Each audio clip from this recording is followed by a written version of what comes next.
Hello my friend, and welcome back to my YouTube channel. My name is Alexandra. I'm a professional fashion designer, pattern cutter and creative consultant who teaches the entire fashion process predominantly inside my membership, the DPL Atelier, over our signature Create, Cut, Construct framework, where my members and I sustainably add pieces that we love to our wardrobe. But here on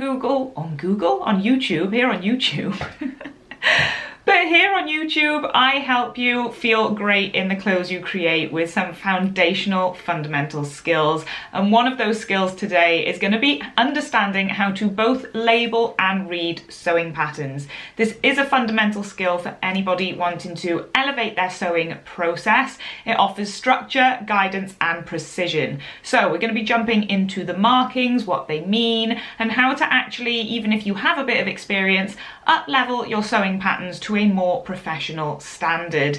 The devil is in the details with this, so any single time you're thinking of up-leveling your work to that of luxury fashion, it pretty much comes down to attention to detail. So if you are looking to have more professional results, then attention to your sewing pattern is a great place to start. From accurate measurements to seam allowances that can vary depending on your construction details, to dart placement, to markings, notches. I'm going to be deep diving into all of it. So let's head on over to the cutting table.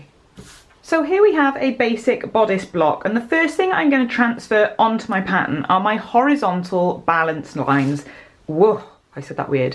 So here we have a basic bodice block. This is taken from a block I've already drafted here. Again, you can learn how to do this to your measurements inside the DPL Atelier. But the first thing that I am wanting to put onto my pattern are my horizontal balance lines. Now these are your bust, waist and hip, and they help you with fitting. They want to be parallel to the floor, perpendicular to your center front. You can see that there are two notches here, and we'll go into notches shortly on this video. And I'm just going to transfer my horizontal balance lines onto my pattern. And again, once you start fitting it and you want to amend the pattern, if you have excess below the bust line, then you're going to know that if this is your bust line, amendments need to be made this side. If you have shoulder amendments or hollowness of the chest above the bust line, then because you have plotted your horizontal balance line, when you come to make fitting amendments, it's going to be so much easier to transfer this onto the pattern. And so your bust line is here. You know that the amendments you need to make are going to be above the bust line. Same applies for the waistline, and the hip line is already drafted to the length of the bodice block pattern. I'm then going to draw in my dart. Now, you may be able to see there are 6 circles on my pattern here. These are markers. Markings can be used as pocket placement, so you may have something marked up here on the chest and you'd have a separate pocket piece that you would be placing within the pocket markings. As on this pattern, these circles, 6 circles, are indicating the dart placement. So that is dart length, dart width, where that is on the bodice pattern. And so markings can really help you with design details, making sure that when you come to replicate the pattern and design, it's done accurately each time. If you want to make the same garment for yourself time and time again, then there's not going to be any discrepancies with pocket placement, zip placement. You might have a welt opening with a zip in it, and so you want to have that consistency every time you replicate your patterns. So the last thing I'm just going to transfer from tracing around my block is my dart here, and again the markings allow me to do that. If you're wondering how I got those on the page, we have used a drill hole for my actual pattern here, and you can see that my pencil would have just gone through the hole and transferred that to my pattern. And so you want to be labeling this as you go. So this would be my bust, this would be my waist, and this would be my hip and my hemline. So you can also write hemline as well. And this line here is my center front, and that can be CF abbreviated, or you can write on center front. Coming back to my dart then, darts are common elements in sewing patterns. They play a crucial role in shaping a garment to fit the curves of the body. This would be a woven block, so it's also really important to understand the fabric you intend on using, and that would go into labeling it as well. So the dart markings on this sewing pattern that I've now clarified by drawing on with my pattern master indicate where you need to be folding your pattern to remove that volume, and stitched or gathered, this would be a stitch line. You would meet this point to this point, folding it together to make that three-dimensional shape, and then stitched to provide a contour of the body. So what do dart markings typically mean? So you have dart legs. This is an enclosed dart here, but sometimes you might get darts like this block here, and you have your dart legs. These are the markings, these long markings here, that consist of two lines and they meet at a point. So when you come to close this, notice how that's making a three-dimensional shape as I'm closing my block. So your dart legs point towards the center of the dart. So this is the center here. And again, these dart legs close to the center of the dart. If I drew a line down the middle of this, connecting the two ends of this dart, that runs perfectly down the centre of my dart. So your dart legs point towards the centre. And as you'll see with this, with the dart open, they get broader as they go out towards the edge of the garment.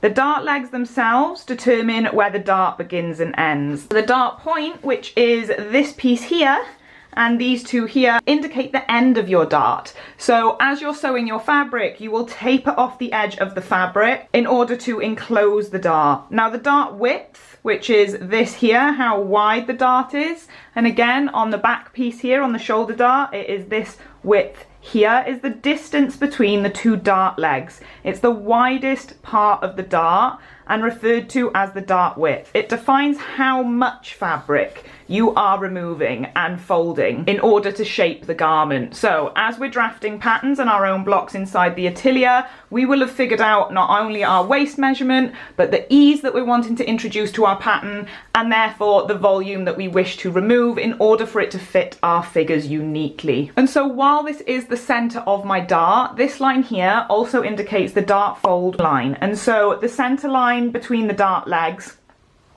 serves as a guide for folding the fabric to create the dart. So you'll be folding this right sides together as you're stitching it. So from the front of your garment, this will just be a smooth line of stitches, and from the back you will have this volume here pinched together and taken in. So typically this line serves as a guide for folding the fabric to create the dart, and you'll typically fold the fabric along the dart fold line in order to stitch it down. And then finally we've got the dart length, which is pretty self-explanatory, but it's the distance from each dart point to the end of the dart. So again, this could be dart point to dart point, or this could be the dart length to the opening of the dart, and it indicates how deep or long the dart is and contributes to the shaping of the garment. Ooh, my battery was playing up then. Are we back? Are we back? Let's go. Hopefully it won't be so jumpy. Oh, technology. Anyway, back to the fun stuff. So, darts are often found in patterns for garments like dresses, blouses, trousers, skirts as well, especially when you're contouring around the waist. They're used to provide a tailored fit, so particularly over areas of the body where there are curves, such as the bust, such as the hips, the derriere. I've never said that. That's such a Cardiff accent. Derriere does not sound good in a Welsh accent. So the hips, the waist. So when sewing a garment, you're going to mark your dart points on your fabric. You can use a tailor's tack through these small holes here in order to mark it, and then you'll be able to fold your fabric along the dart fold lines and stitch along the dart fold to create a three-dimensional shape. So this is going to help your garment conform to your body contours, and is really important that we mark it accurately on our pattern. So as you'll see here, again, this is intended for a woven. This may not apply to stretch fabrics. You don't really need darts in stretch fabrics because the fabric stretches to the contours of your body. So this here, I've just marked on my bust point. Now the reason why the dart does not go all the way to the bust point is because that would create a very Madonna-esque pointy nipple. So your dart will always be a little lower, even though it's contouring towards the fullest area of the body. So just make sure that you are transferring your darts to your pattern. You don't need to label this. If you see this on your pattern, this is a dart. So it's just understanding how to read that. So next up, we're going to do our grain line. Now this is half a front bodice, and it is going to have a straight grain that is cut on the fold. And so in order to do this, I'm going to be drawing a straight grain line parallel to my center front, and then I will be putting 2 arrows towards the center front, and this indicates that it is cut on fold. So if you see this on a garment, it means that you are folding your fabric in half and you are cutting. This is on the fold of the fabric. You'll cut it out around these edges. Do not cut along this edge. You will see that you have seam and hem allowance around all of these edges here, but not around the line that says cut on fold. And then once you've cut that out and unfolded it, you'll have your full pattern piece. Now you of course can have a bias grain line, and what that would look like would be something along the lines of this, a diagonal line running across your pattern, and that would also have a grain line arrow. Now the grain line arrow is represented by a straight line with an arrow either at each end or at one end. Now if you see an arrow only at one end, this means that the pattern piece and all pattern pieces have to be cut in the same direction. So this is to prevent things like the nap of velvet. If you cut pattern pieces, if you cut a bodice this way on velvet and the other bodice going that way on velvet, what would happen is the nap of the fabric would actually be visibly different when the garment is worn. So if you are seeing a grain line that has one arrow, that arrow is indicative of not only the direction of your grain, but the direction of which you need to lay all sewing patterns. If that grain line has arrows at both ends, then you are allowed to place your pattern piece facing left or facing right, whatever way you wish. Obviously be mindful if you are using a printed fabric that you don't have one piece of your pattern with an upside down print. So be very mindful when you are laying your patterns down, but that is what the grain line arrows mean. It is also really important to try and place your grain line on your pattern piece on the longest length possible. So it's not enough, if I quickly show you, let's make sure that this is at a right angle to my horizontal balance line.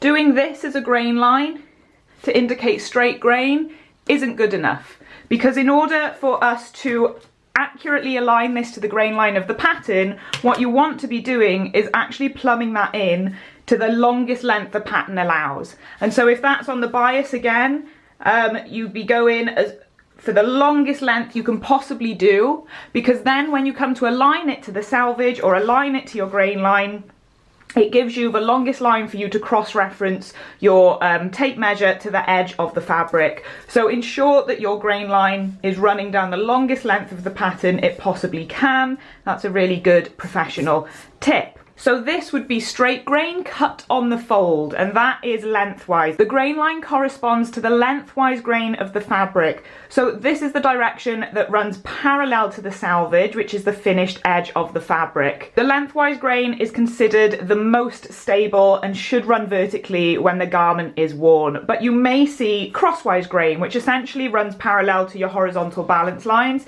So let's just ignore this for a second. But a crosswise grain would look something like this. Obviously running along the widest point we can, and you may have 2 arrows like this, or you may just have the 1 arrow depending on your fabric choice. And the crosswise grain is the direction that runs perpendicular to the lengthwise grain. So again, you want to make sure that this is accurate and at a right angle. Investing in a pattern master is a really good tip. I have just done a recent video on this, explaining what this nifty tool is.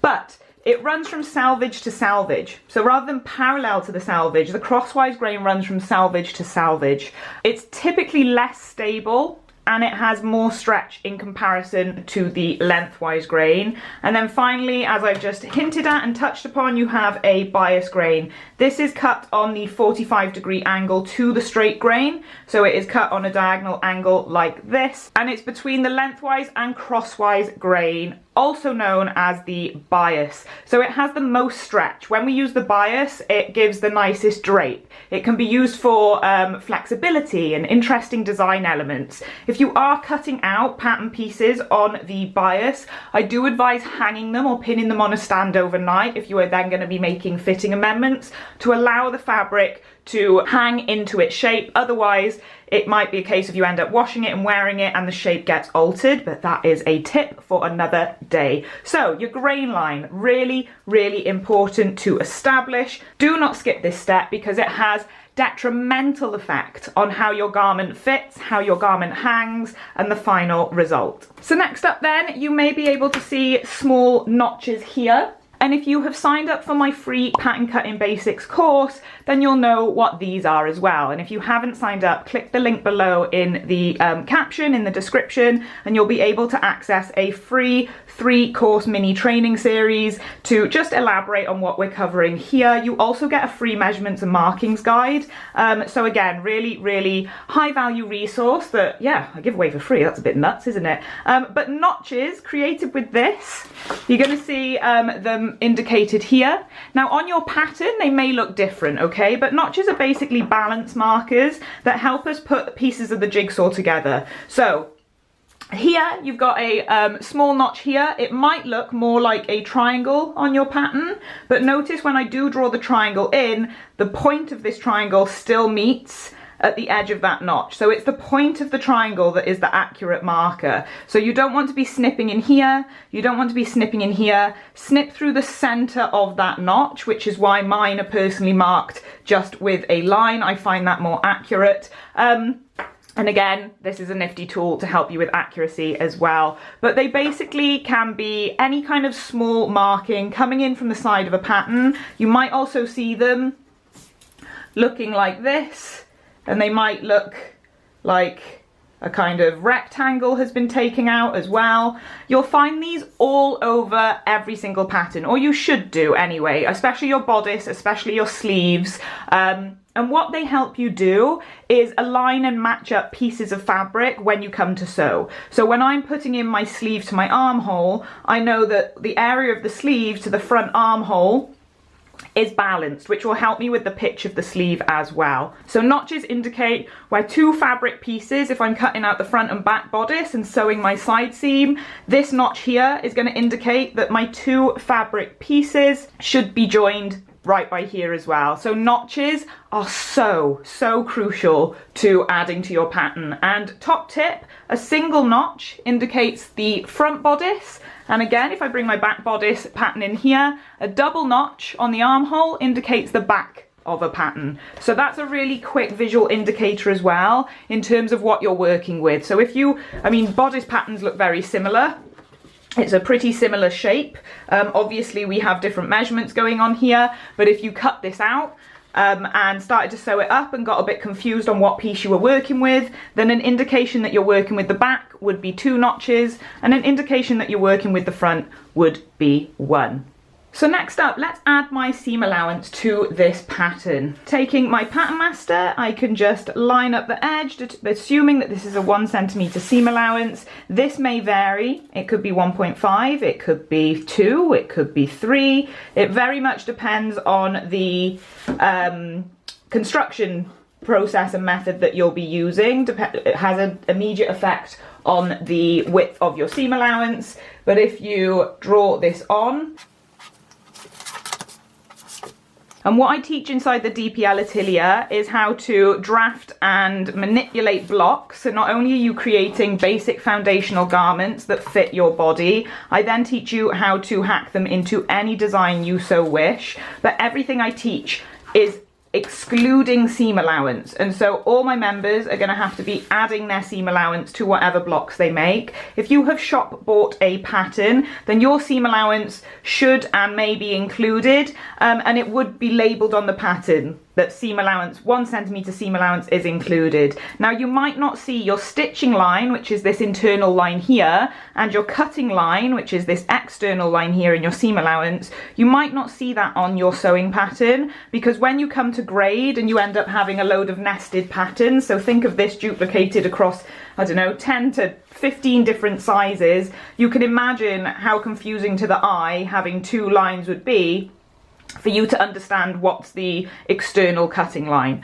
So if you have shop bought a pattern, you might just have an external cutting line and it might say 1 centimetre seam allowance included. What I would advise you do once you've cut out your pattern is, with a pattern master, add in your stitching line. So if your external line is like this, which I've just added on, and this is your pattern and says 1 centimetre seam allowance included, using a pattern master I would go from the external line and I would then draw 1 centimetre, following that all the way around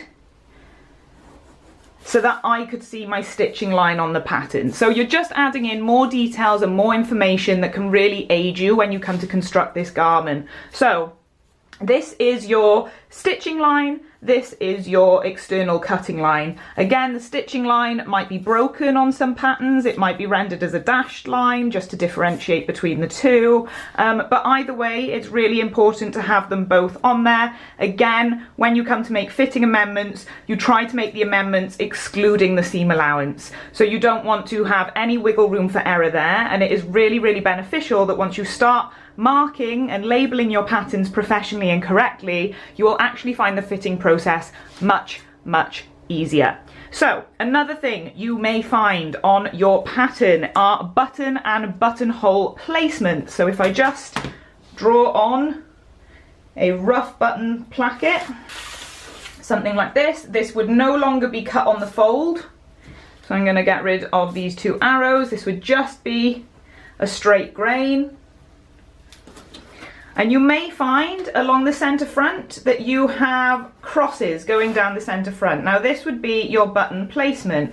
This is me just roughly adding them in, but they would be evenly distributed and spaced out. So a cross on your pattern can indicate a button placement. Now a buttonhole, depending on the direction or the size, is going to look something like this, almost like the letter I, but it could be in any direction.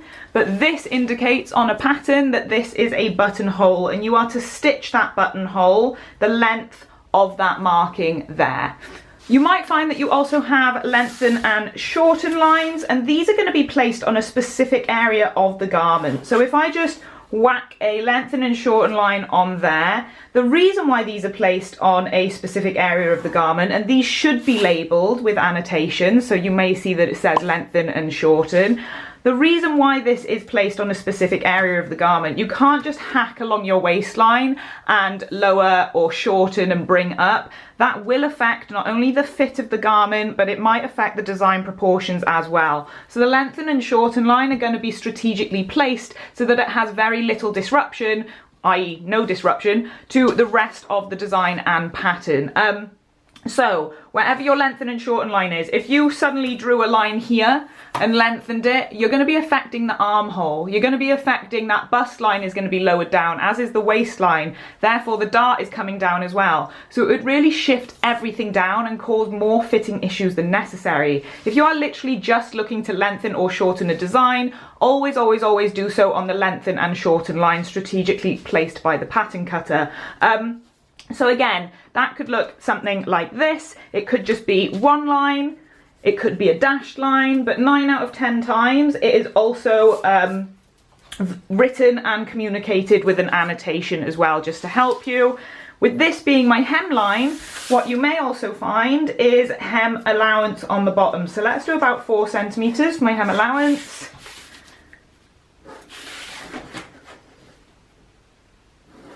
And I'll just continue my centre front line here and disregard my button stand for the remainder of the demonstration. And this would be my hem allowance, so I would want to put a notch by here, whatever that looks like for you. So when I come to cut out, I will notch into it. You don't want to be cutting or snipping into your notch too far, because you don't want to cut and extend over your stitch lines. But again, even if you did a little snip that was about 3 millimeters, it's still going to give you a visual indication on where that balance marker is. So I'd be doing a notch to my hemline just to indicate that this is where I fold the fabric up, and this is how much fabric I fold up. And on the sewing pattern, this would also be labeled as fuse. I'm writing this sideways, oh wow. So this would also be fused as well. It might not, it depends on your design. If you'd like to learn which would and which wouldn't, come and join the DPL Atelier. So I really hope that this has given you a nice overview of how to read a pattern, the importance of reading a pattern for accuracy, precision. Finally then, how to label a pattern. And I completely understand as home sewists, sometimes you're like, well, I know that that's for me. I know that that's my size, but it's still super important. I don't know if you've ever gone back to a pattern that you maybe cut out years ago and put it on the back burner. We've all got a UFP, or an unfinished project pile, as I like to call it. And you might think, actually, what is this pattern for? Perhaps you've jumbled patterns up. And so it's really, really important to label your pattern, and the things that you label your pattern with are the style, name and number, the sizing. And another top tip for sizing is to actually write the bust, waist and hip measurement. You might want to do highest point of the shoulder to the hemline. The more measurements and accuracies you actually put on this, the easier fitting will be as well. I always encourage my members to write down the measurement of this distance of the front armhole, the measurement of the neckline, because then it's super, super quick when you are labeling your patterns.